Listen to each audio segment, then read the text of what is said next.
Jumbo, welcome. We welcome you to Operation Power, Black Voice, a voice for Black politics and revolutionary change.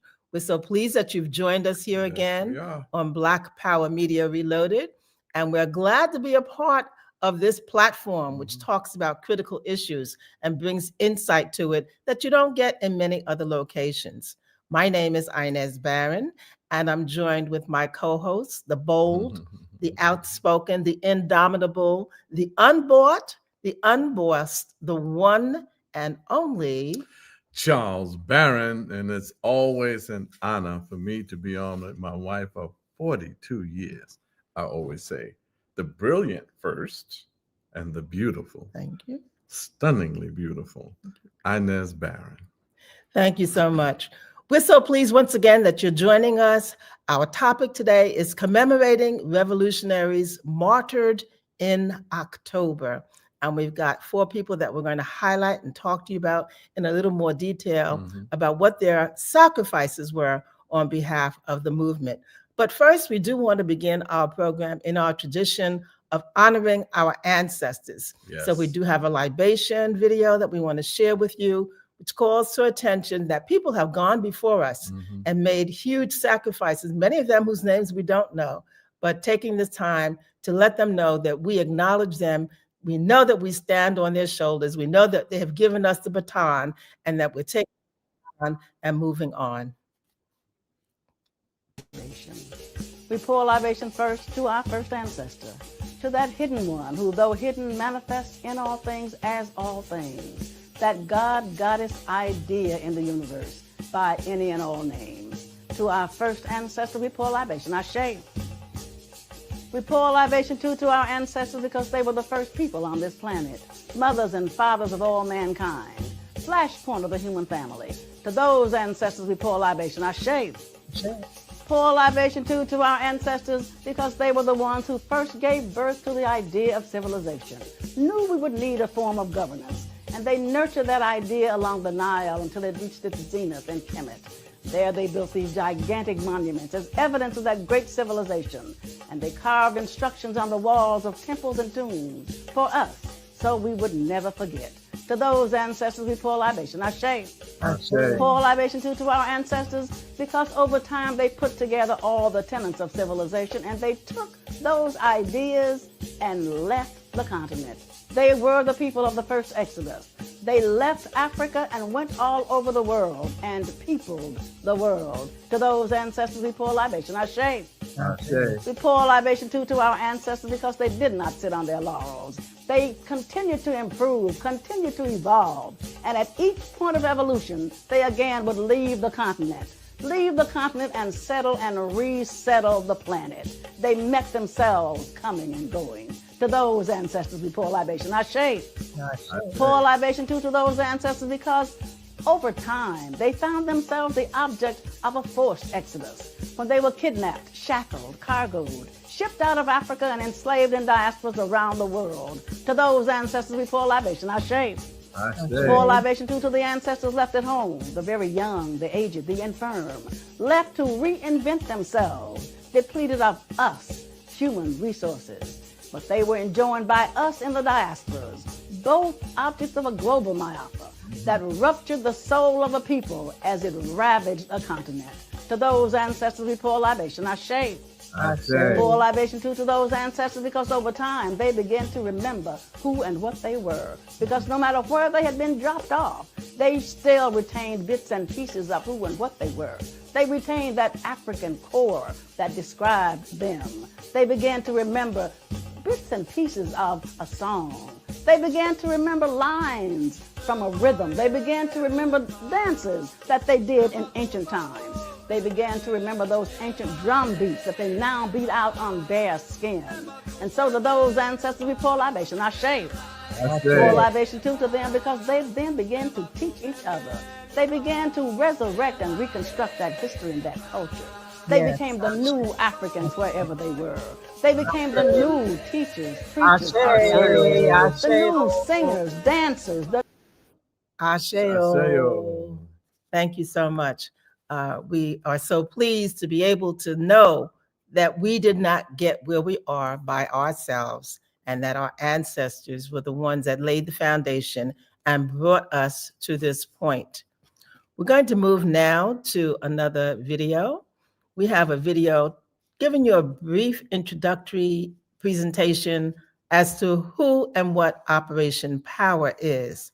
Operation Power, the name of this program, is also the name of the grassroots organization that we started in 1997. And if you would, we'll ask our technician.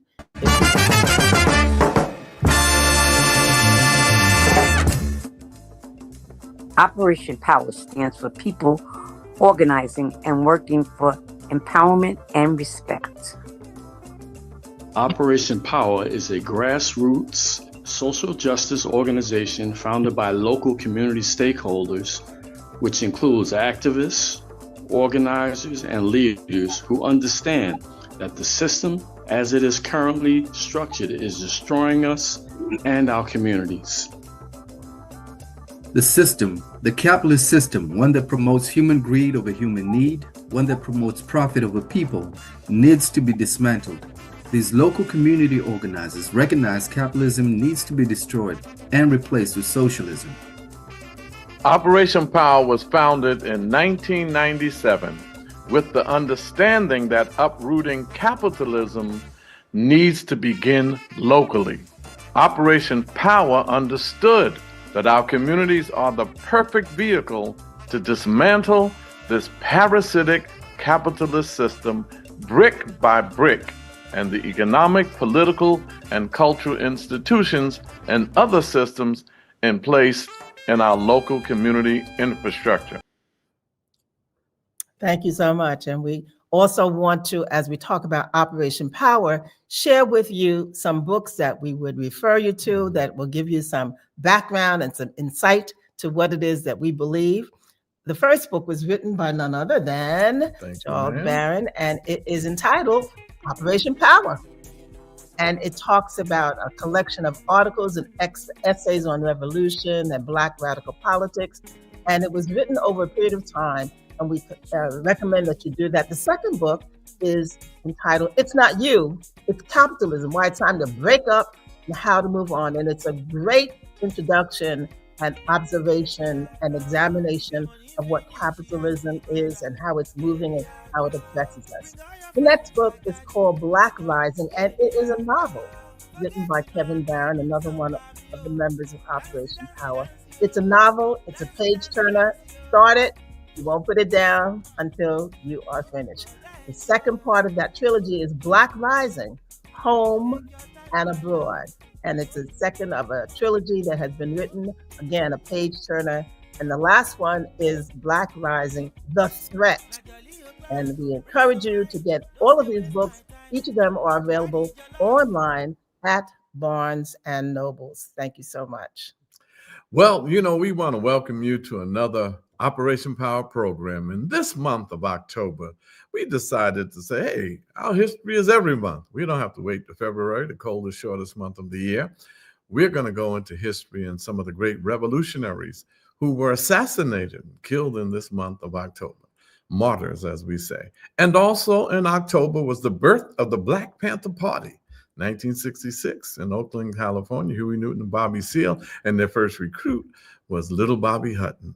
So on honoring the Black Panthers and Black revolutionaries, we wanted to do this program focusing on 4 revolutionaries. Of course, there are probably more and many, many more, and every month we could do this.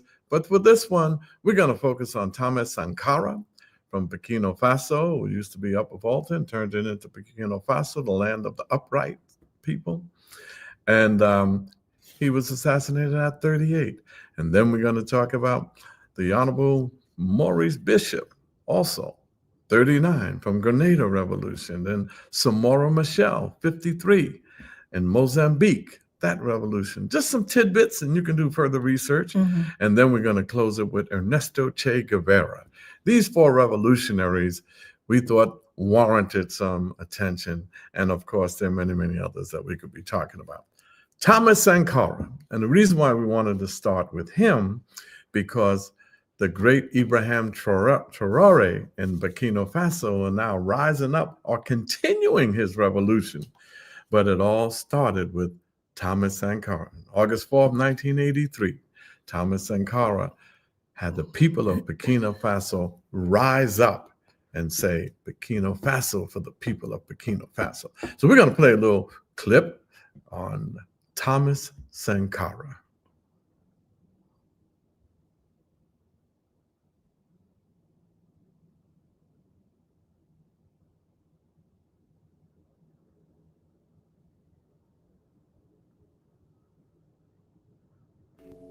In the dusty heart of Burkina Faso, where the sun sears the barren earth and the wind whispers secrets of a turbulent past, a revolutionary's voice rose, echoed and reverberated across the African plains.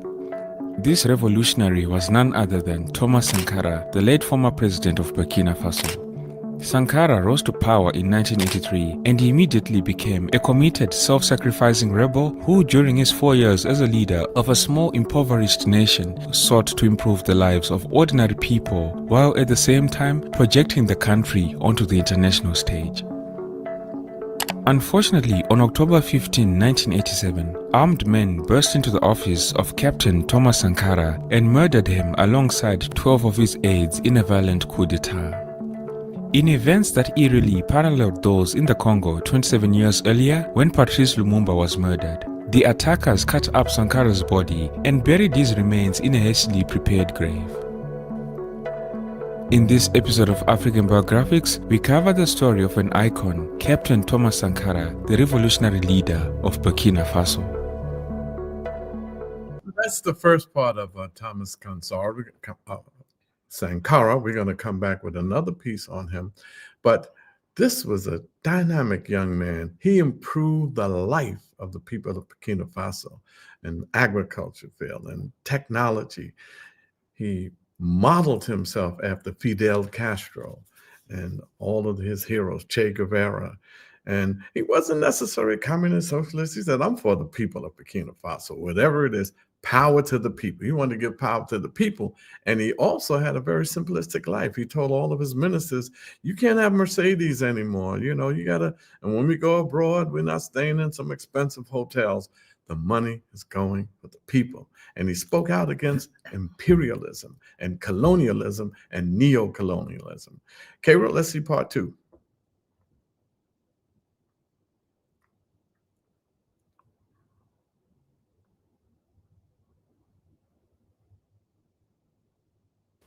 Around the world, Thomas Sankara soon became famous for his rebuke of what he saw as the neo-colonial relations between Europe and Africa, characterized by financial exploitation in the form of loans and aid from the International Monetary Fund and the World Bank. To him, this relationship was a new form of the same old dynamic between former colonial powers and formerly colonized countries. He even stated that imperialism is a system of exploitation that occurs not only in the brutal form of those who come with guns to conquer territory. Imperialism often occurs in more subtle forms: a loan, food aid, and blackmail. We are fighting this system that allows a handful of men on earth to rule all of humanity. Rejecting aid from the IMF and the World Bank, Sankara strived for local economic development, hoping to place Burkina Faso on a path to financial independence. De quoi nous nourrir? Nous pouvons dépasser même notre production, malheureusement.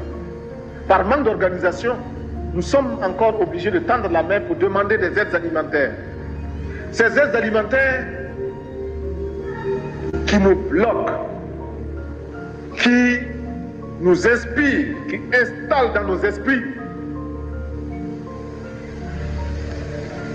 cette habitude, ces réflexes de mendiant. It was at the Organization of African Unity, the OAU, that his speeches were the most fervent.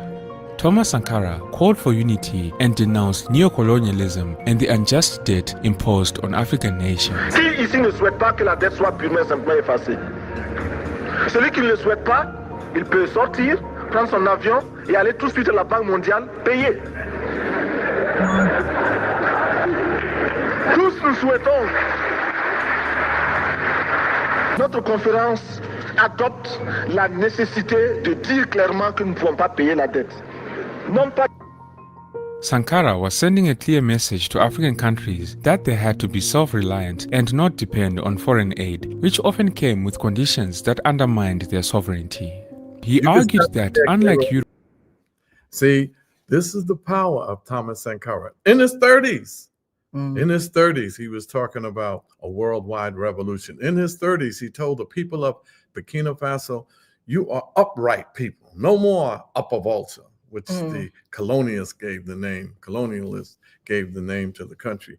And he planted the seed of revolution, didn't have time to fully develop it. 4 years he was in office. He started in 1938 and 1983, and they assassinated him in 1987. Blaise Compaoré, his partner in struggle, his partner in arms, led the assassination of him and 12 of his associates. You can kill a revolutionary, but you can't kill the revolution. So now today, Burkina Faso, because of Thomas Sankara, has a new leader, Ibrahim Traoré, 36, 37 years old himself. And now he's continuing the work. So now they did say, you hear Thomas Sankara said, we don't want no money from the World Bank. Well, Thomas, you have to be smiling in heaven because Ibrahim Traoré said, no more World Bank, no more International Monetary French, get the hell out of Africa. Take America with you and leave our gold behind. And now they're doing great with the Sahel Revolution. And I'll end with this with Thomas Sankara. He also came to Harlem. My brother Lombe Brath, the Patrice Lumumba Coalition, our international giant who made this transition, Lombe brought him to Harlem. Cairo?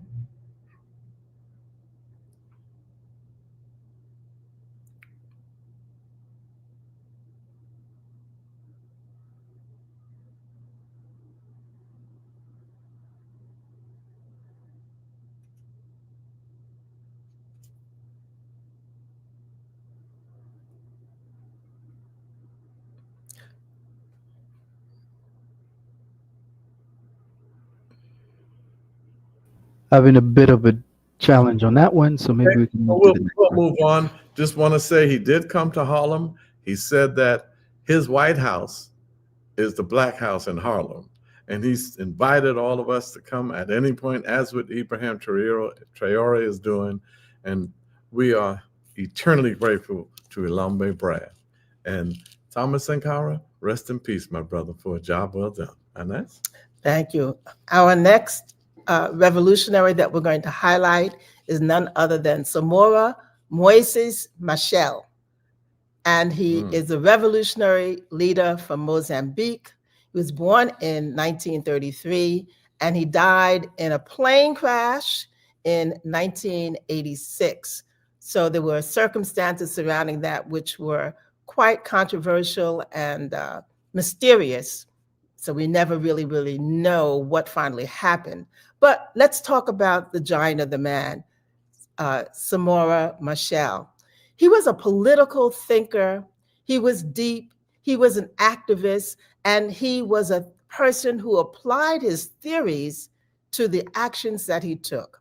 Oftentimes we have great political thinkers and they can sit and pontificate and talk about things. We want to really acknowledge the fact that he implemented the ideas and the thoughts that he had to make them work. So he linked his theory to his practice. He linked the two, and he did have an ideology that he used to guide the politics of his nation. He traveled around the country, and he noticed that in all instances, Blacks were not paid in the same level. He noticed that they were discriminated against. He noticed there was a caste system in Mozambique and that Blacks were always at their bottom. He was a prolific reader. As a teen, he read often and much.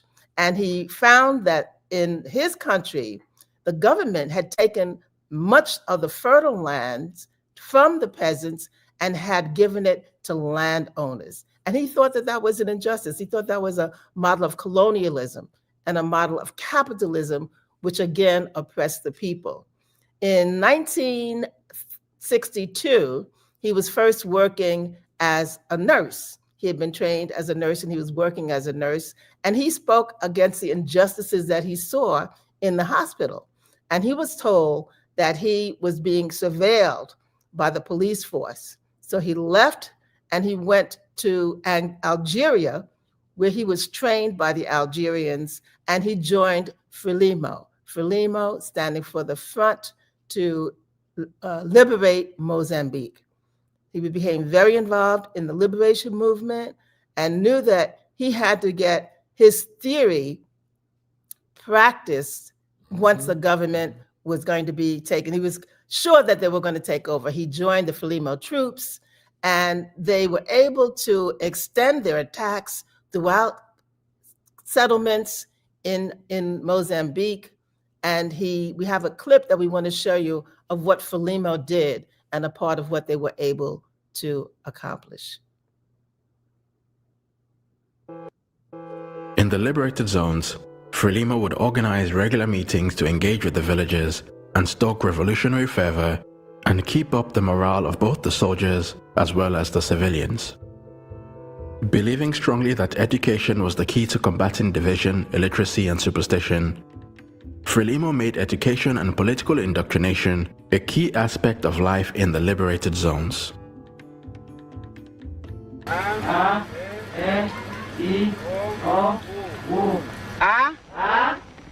luta, do, povo, é, justa, mas a luta do povo é justa.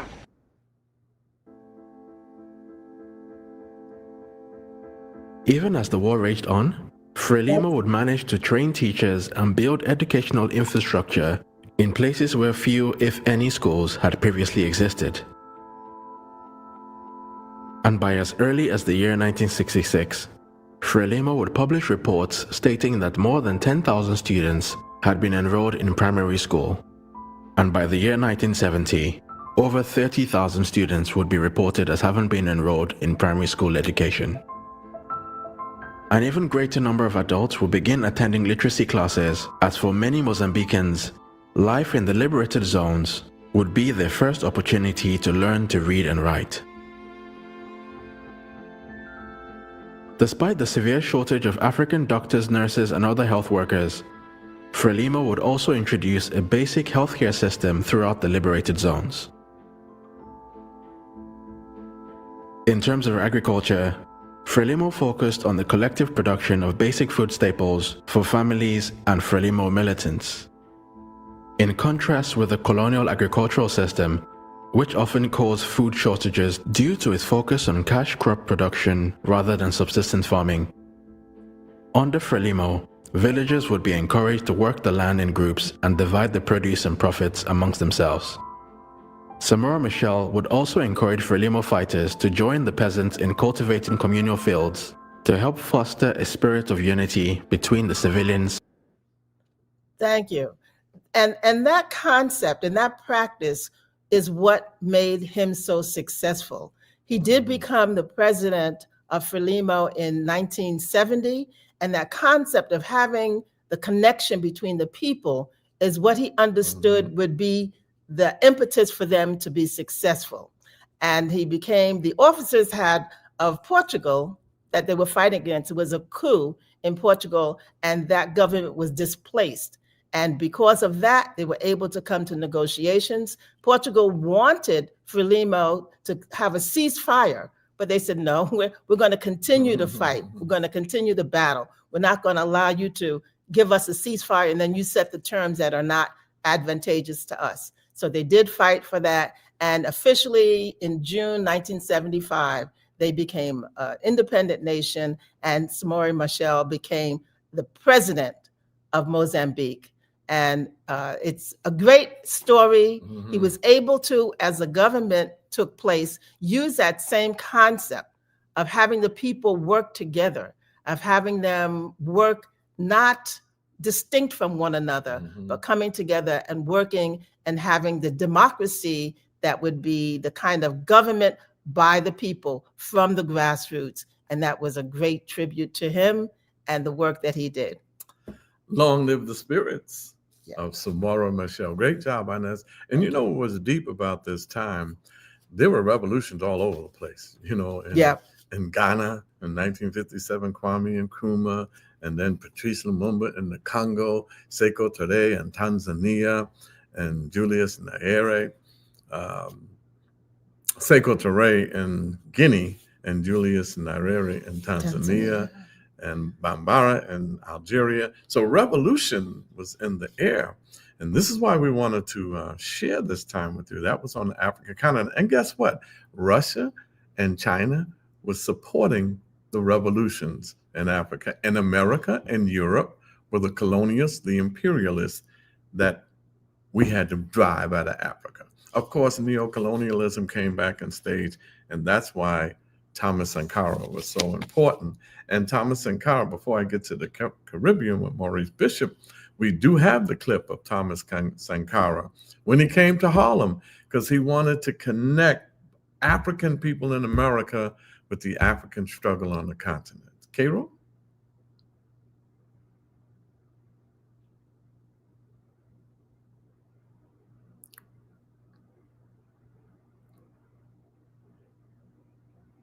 Camarade Président, l'audience est prête.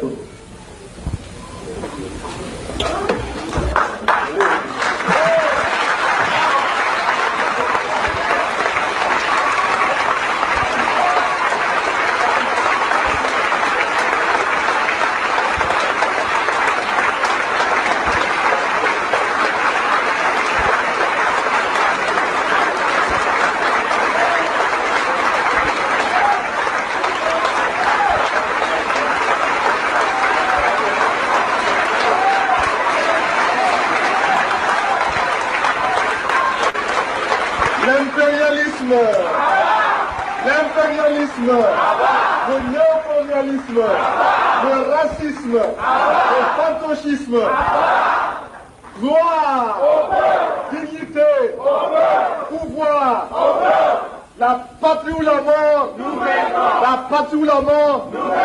Merci camarades.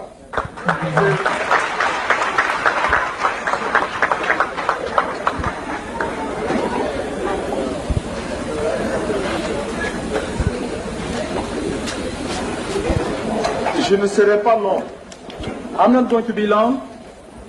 Parce que ceux qui m'ont précédé ici ont dit ce que doit être la révolution. Because those who were here first have defined what a revolution should be.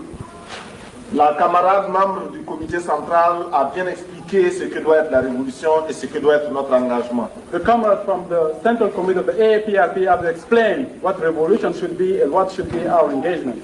Le camarade révérend a dit en des termes très ironiques ce que doit être la révolution. The comrade reverend, very ironically, has defined what revolution should be. Les camarades des autres régions du continent et hors du continent ont expliqué aussi ce que doit être la révolution. The other comrades from different continents have also explained what revolution should be. Les chanteurs, les danseurs, les musiciens ont dit ce que doit être la révolution. The singers, the dancers, the musicians have also expressed themselves on what revolution should be. All right.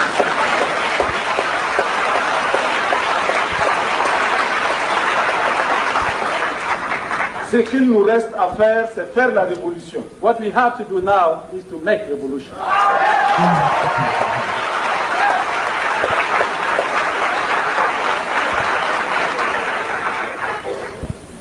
Tout à l'heure, lorsque j'ai lu ce ballet, j'ai senti que nous étions effectivement en Afrique. A few minutes ago, when I saw this ballet, I knew I was in Africa.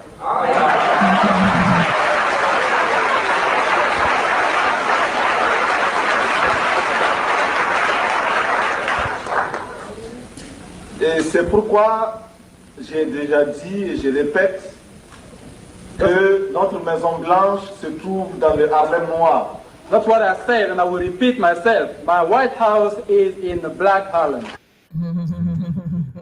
You can end it there, Cairo. He said, My White House is in the Black Harlem. And when he said, when I look out amongst you, I see Africa.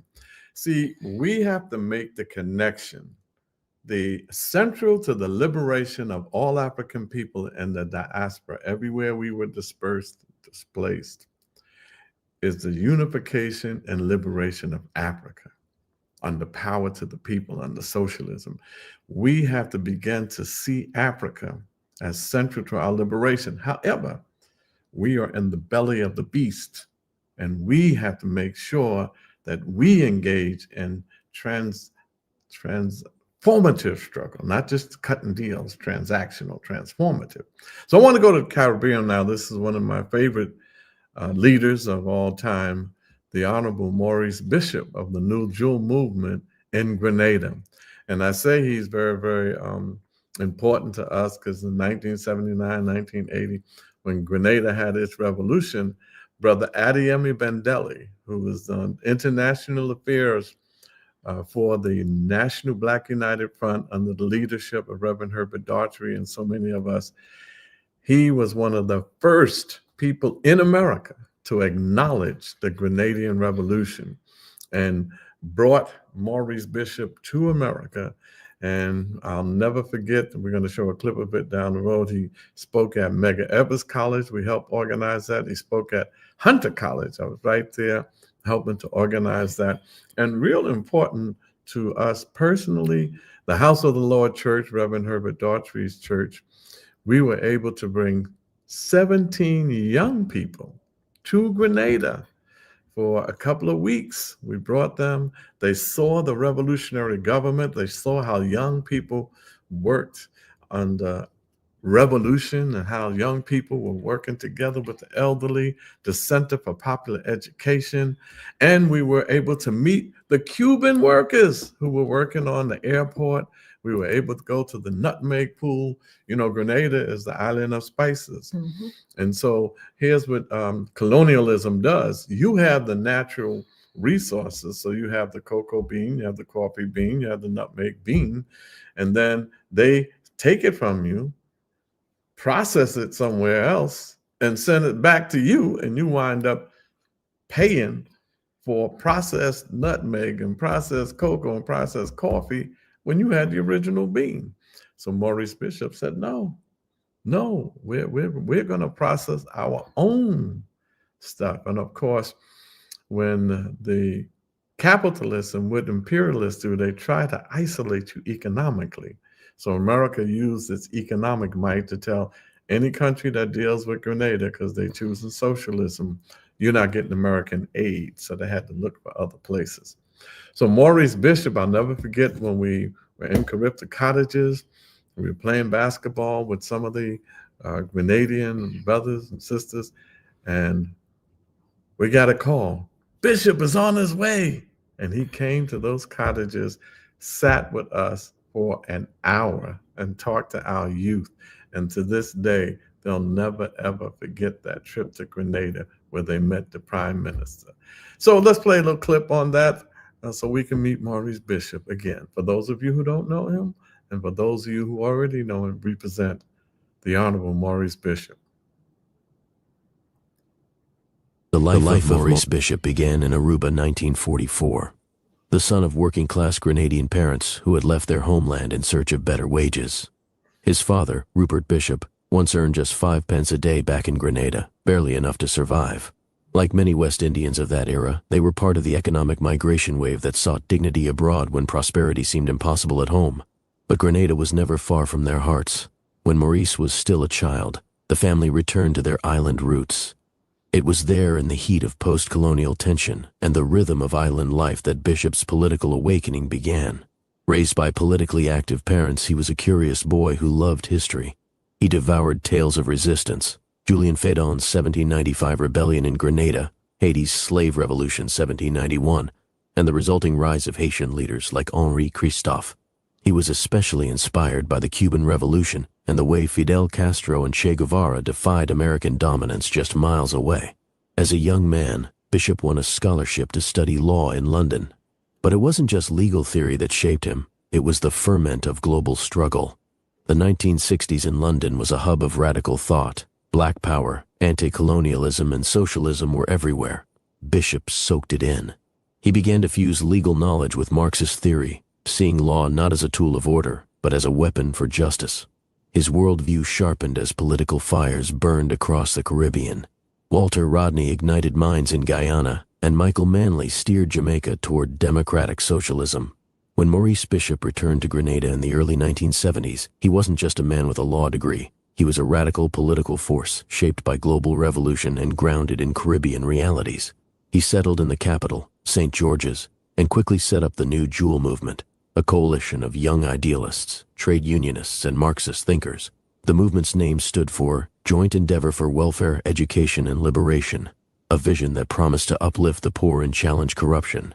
At the time, Grenada was still under the long shadow of British colonialism.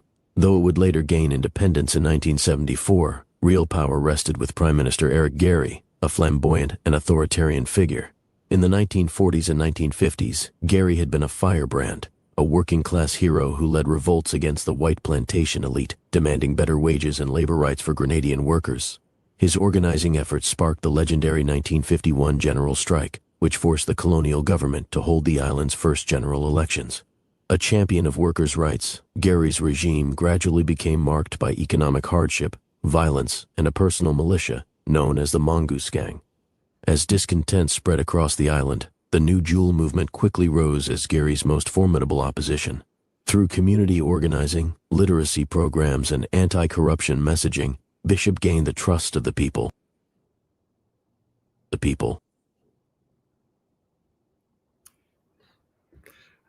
We can't continue it, Cairo?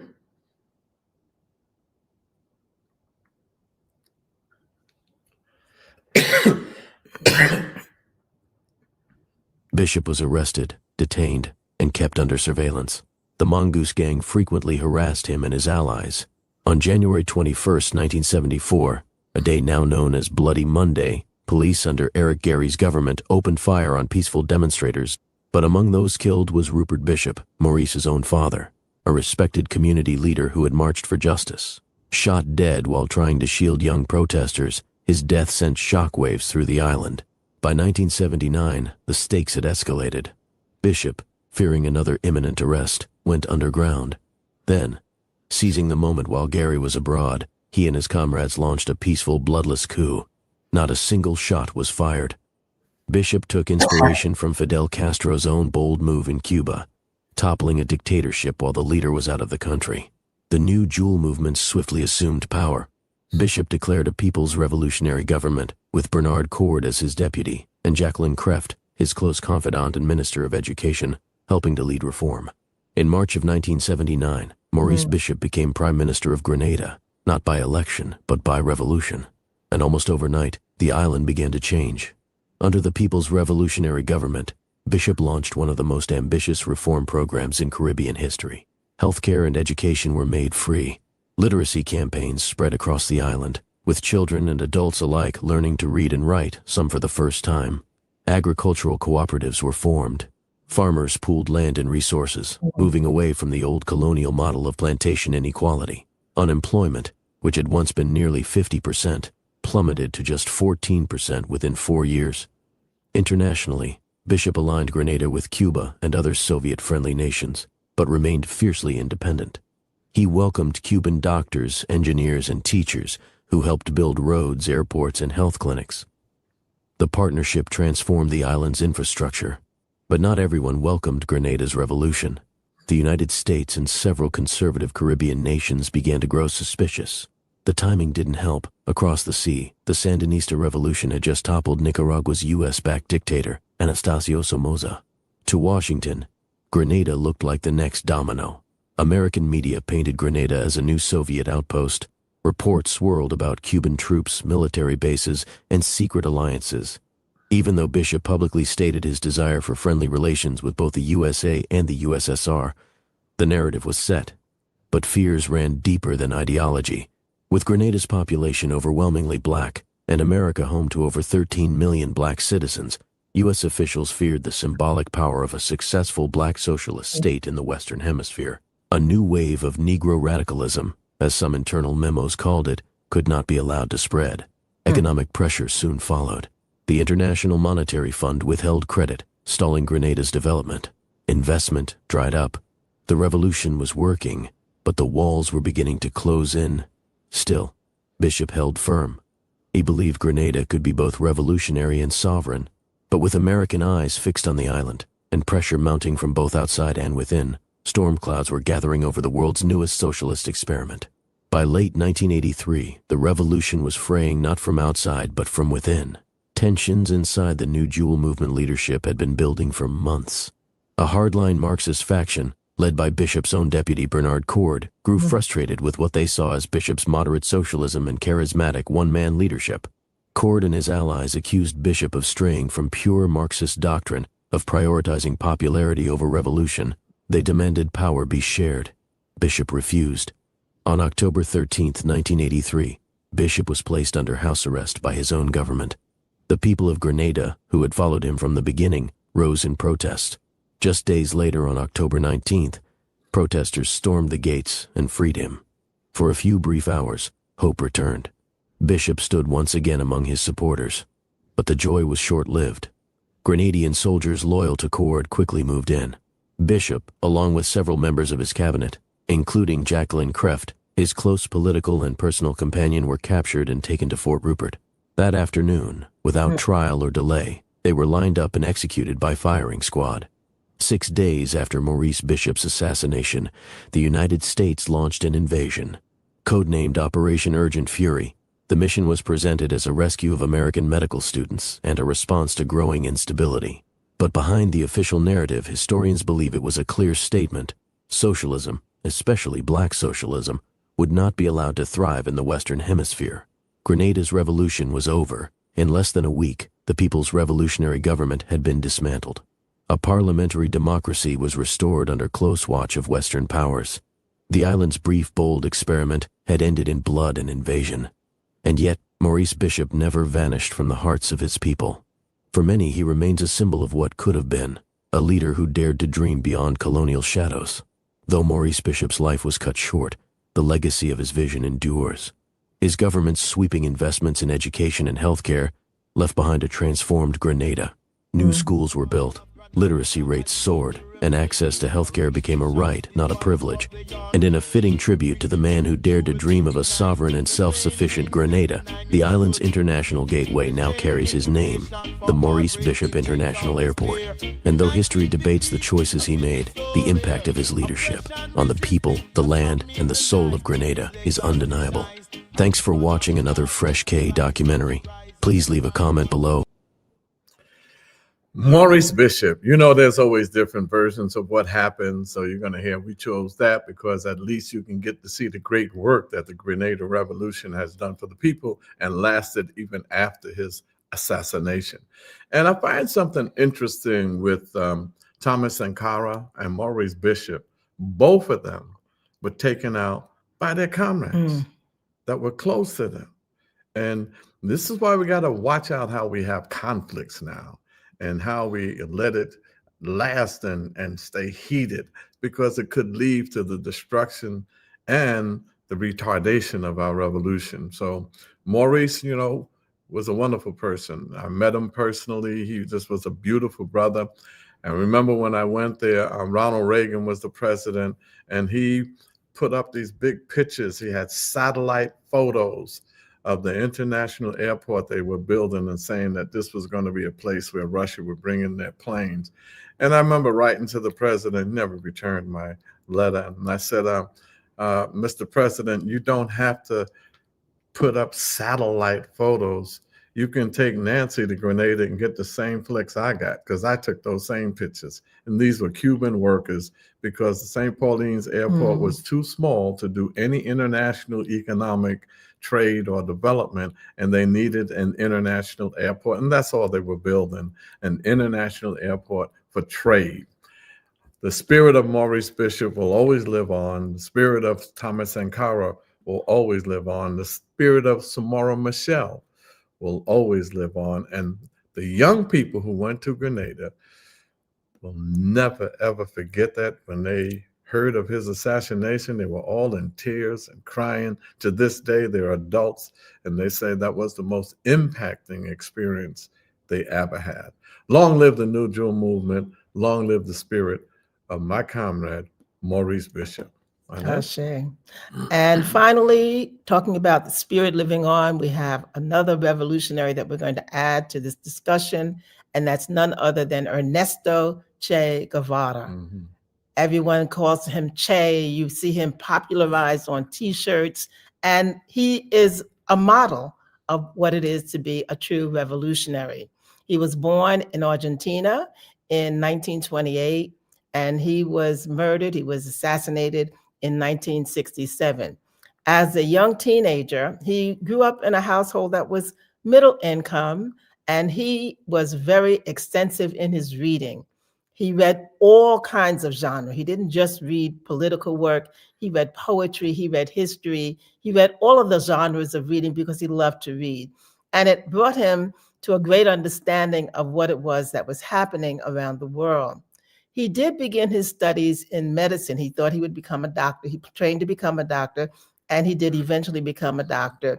But shortly after his beginning his studies in medicine, he decided he wanted to see the country. He decided he wanted to see the countries of South America. So he got a motorbike, and I say motorbike because he put a motor on a bike, and that was how he traveled across the southern part of South America. He traveled 2,500 miles on his motorbike alone. He spent months meeting people, talking to people, sharing their stories, seeing their poverty, seeing the hunger, seeing the mistreatment of people. And he began to realize that that was a result of the capitalism and the colonialism that that country had experienced. After that trip, he did return to school. And again, he made a second trip. And this time he had a motorcycle. So he traveled, continuing again to see the oppression of the people. It reminded me of Marcus Garvey traveling through the country and saying, our people are the same regardless of where they are, the oppression. And he saw that and he decided that he wanted to be involved in fighting that oppression, in fighting that colonialism. So in 1952, he traveled to Guatemala. He was attracted to Guatemala because the president, Arbenz, had decided that he would implement the land reclamation. He took land from the major corporations and distributed it to the people. By 1954, he had repatriated 1.4 million acres of land and had redistributed that to more than 500,000 people, peasants, the people who were the indigenous people, and they were cultivating the land. Well, that didn't sit well with the corporate giants, UFC, United Fruit Corporation, and they, through their lobbyists, influenced the government to attack the companies and to be able to reclaim that land. And so Che wanted to fight. He didn't want Arbenz, the president, to go off and not continue the fight, but he didn't get the support in that resistance. So he did move on from there, and he did go to Mexico, and he met Fidel and Raul Castro. And he said, these are the people, this is the model that I want to fight. Then he got guerrilla training, and he went into the mountains, and he was a part of the attack in 1956 that first tried to get Batista out of power. They weren't successful, but he went back into the training. They went back into the mountains. And in 1959, they were successful and had the revolt, and they were able to come to power. He was very much involved in representing Cuba, representing the country after that revolution. In 1961, you may recall, there was the Bay of Pigs invasion. And that was an invasion by US military forces and exiles from Cuba who went back and tried to overthrow the government and reclaim that. They were not successful. Che said that he thanked the government of the United States for that invasion because the people were beginning to become discouraged. But that invasion, he said, revitalized them, and they came together and committed to the plan that was put in place. And there was lots of hardships that were placed on them, but they called that the special period. They put a positive title on that because they wanted people to know that this was a long-range plan, and the battle that they were going to fight was protracted, and they needed to have the people engage in that regard. In 1965, continuing his support of revolutions around the world, he did go to the Congo. The Congo was in crisis. There was an internal battle going on in the Congo, and he went to help train those revolutionaries that were there, give them the strategies of what it was that they could use to fight their battles. And in 1966, he did go to Bolivia to help them with the struggle and the battles that they have there. He was at that point captured and he was assassinated. He was murdered at that time. In 1964, Che was a representative for Cuba, and he came to the United Nations and he delivered a message at the General Assembly. And we're going to ask Kebu if he would present that for us now. Oh, and you'll see captions. It is in Spanish, but you'll see captions at the bottom, which are translation for what's being said. Señor Presidente, señores delegados, la representación de Cuba ante esta Asamblea se complace en cumplir, en primer término, el agradable deber de saludar la incorporación de 3 nuevas naciones al importante número de las que aquí discuten problemas del mundo.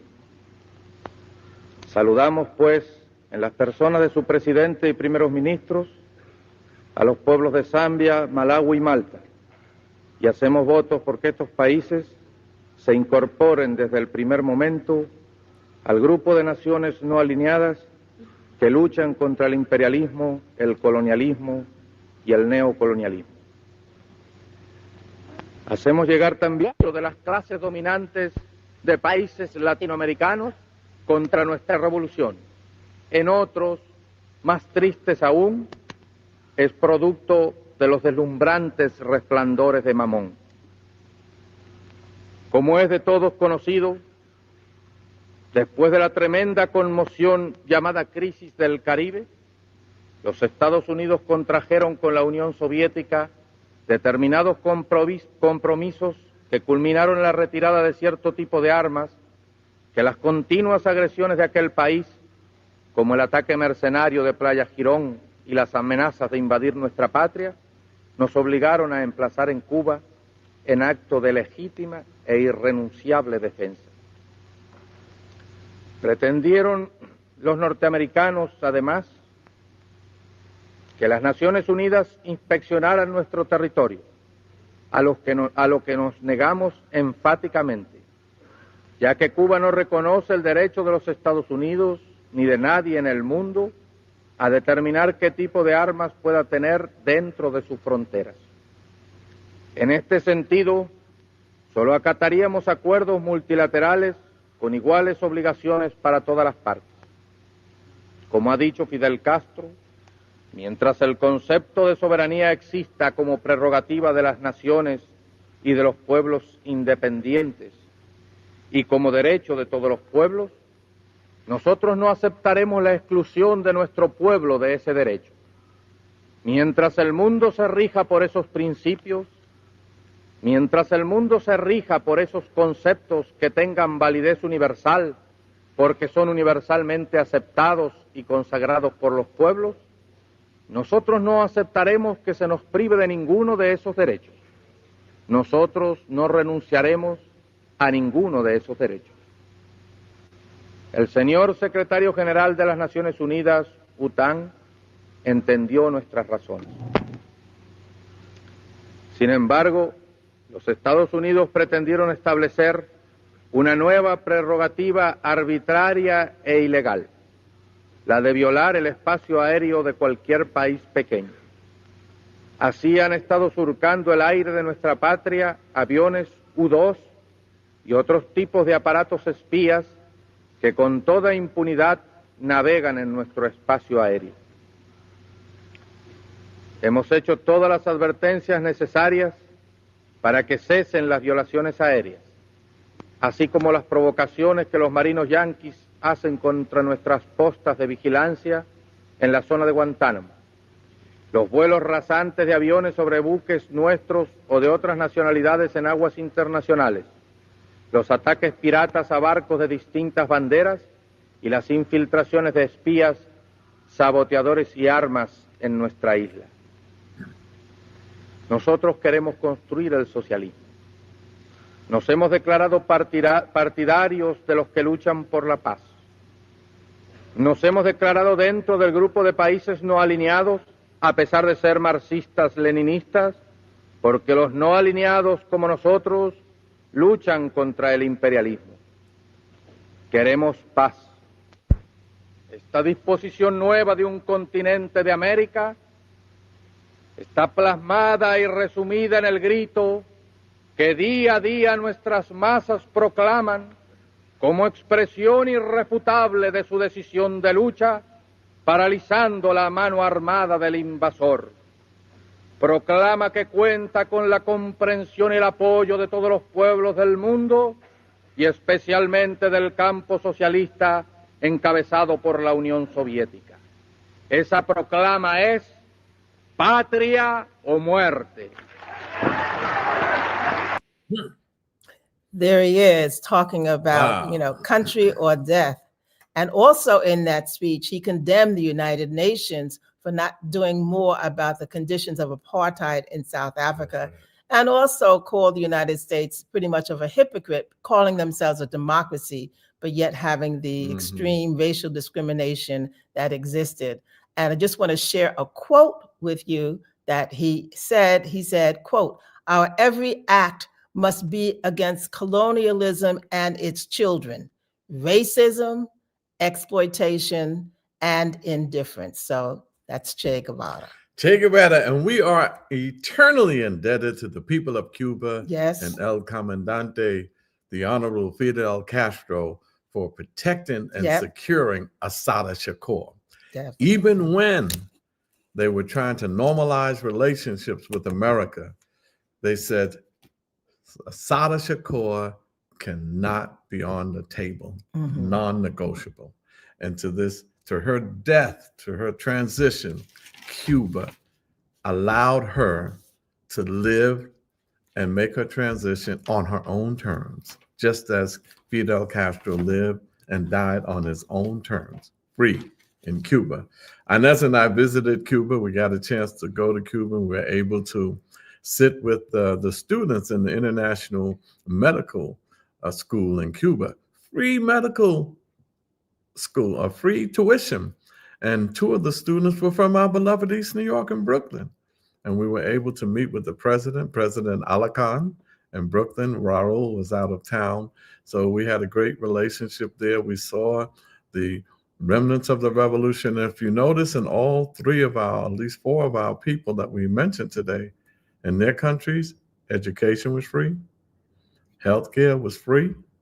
They had subsidized housing, subsidized food, transportation, even funerals you didn't have to pay for. To be born, you didn't have to pay. You can't afford to be born or die in America. So here we have these struggling countries provide all of this.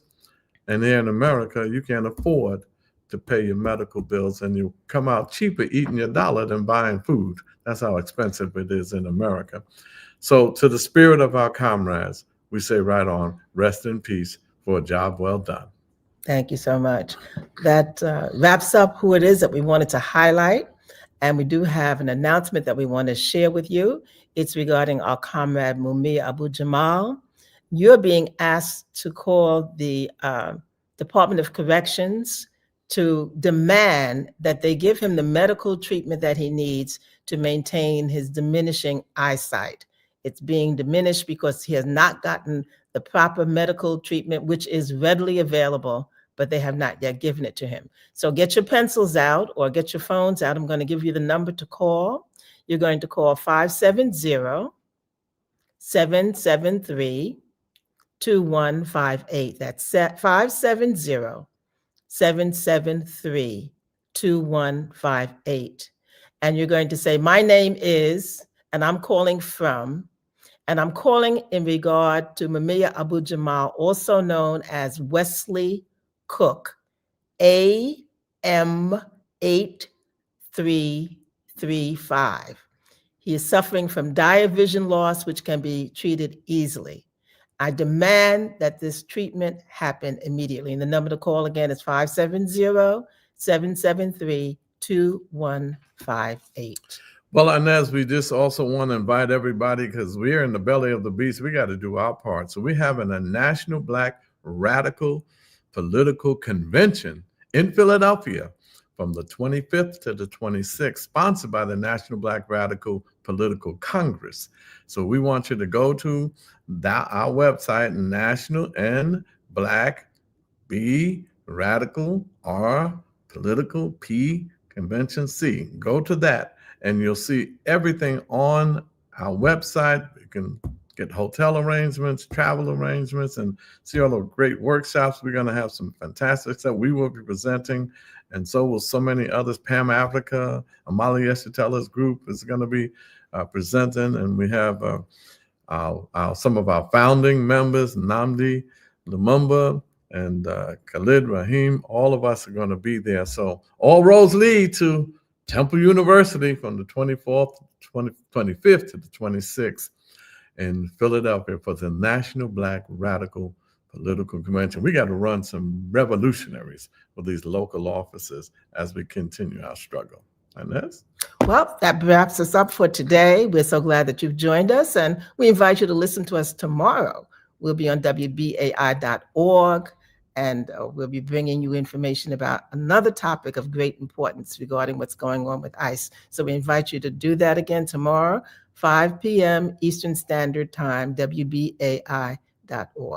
Yes, Sister Polly is going to be there, and she's going to talk to us about some of the horrendous things that ICE is doing in Chicago. And we hope to get a call in from Fred Hampton Jr., and he might call in and join us as well. So don't forget, tomorrow on WBAI.org. Well, that's it for us. And as we say every week, we hope you come back next week. We'll have something special for you then as well. But every week we say the truth shall set you free, and power is the great equalizer. Black power.